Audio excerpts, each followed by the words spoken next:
কে বাবা? বাবা আবার কে? মানে শ্বশুর মশাই বলছেন তো? বাবা শ্বশুর মশাই? আপনি কি বলছেন? কোথায় ফোন করেছেন? এটা ইলেকট্রিক অফিস। আমি বাপ্পি বলছি। ওই হইলো আর কি, ওই ইলেকট্রিক আর আমার বউ দুজনেই একই জিনিস। ইও সব সময় 220 ভোল্টে থাকে, একটুকু ছুলে একদম ঝটকা মারে। আর আমার বউ সেই একই জিনিস।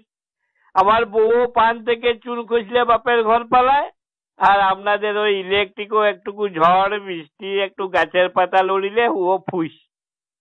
আমার বউকেও আমার শ্বশুর মশাইকে অনেক বলিয়ে কইয়ে অনুরোধ করে বাপের ঘর থেকে নিয়ে আসতে হয়। আর কারেন্টের জন্য ওকেও এখানে পাঠানোর জন্য আপনাদিকে ফোন করতে হয়। তো বলে একটু দয়া করে পাঠায় দেন, আজ্ঞা বড় অসুবিধা হচ্ছে। আপনি কি কাজের সময় ইয়ার্কি করার জন্য ফোন করেছেন? মস্করা করছেন? না না, মস্করা করি নাই। আমার একটা জিনিস জানার ছিল, বুঝলেন? কি জানার ছিল? ফোনে আমার ফোনে বুঝলেন সবসময় তো একটা মেসেজ প্রায় ঢুকে আর কি। কি মেসেজ?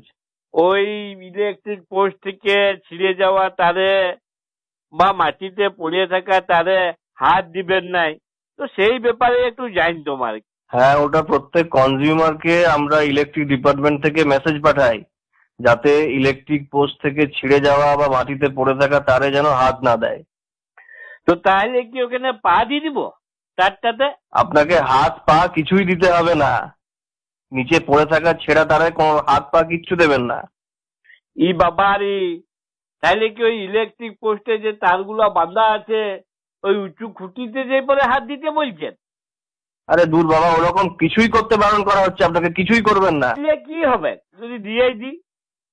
তো দুর্ঘটনা ঘটবে, আপনি ইলেকট্রিক শক খাবেন, মরবেন। কেন ইলেকট্রিক শর্ট কেন খাবো? যদি তারটা ছিঁড়ে গেলে তো দেখি ঘরে কারেন্ট চলে যায়, তাহলে শর্ট কি করে খাবো? আপনার বাড়ির দিকের অংশটাতে হয়তো কারেন্ট থাকে না, কিন্তু ট্রান্সফরমারের দিকের অংশতে কারেন্ট থাকে।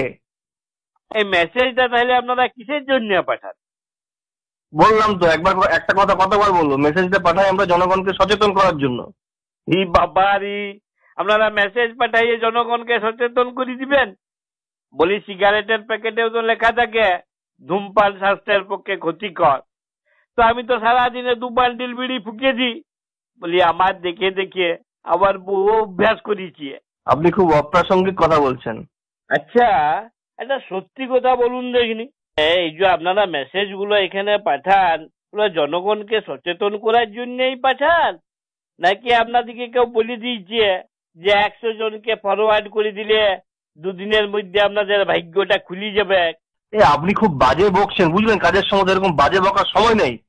কিছু কাজের কথা বলার আছে তো বলুন। মানে কোনো কিছুতে আপনার এসব ব্যাপারে কোনো জ্ঞানই নেই দেখছি। হ, আপনাদের আবার জ্ঞানের কথা বলবেন নাই। মানে আপনাদের 1 ইউনিটের দাম যদি হয় 5 টাকা, 2 ইউনিটের দাম হচ্ছে 10 টাকা, আর 100 ইউনিটের দাম হচ্ছে 750 টাকা। দূর মশাই, ফালতু রাখুন তো। কখন থেকে সে বাজে, আমার কিন্তু মাথা গরম হয়ে যাচ্ছে এবারে। না না, আপনি তো এই জিনিসটা তো আসল জিনিসটাই ক্লিয়ার করলেন নাই। আপনি কি ক্লিয়ার করবো? মানে এই মেসেজটার ব্যাপারে তোটাকে হাত দিব নাই পা দিব নাই, তো তাহলে কি ওইটাতে মুচি দিয়ে চলে আসবো?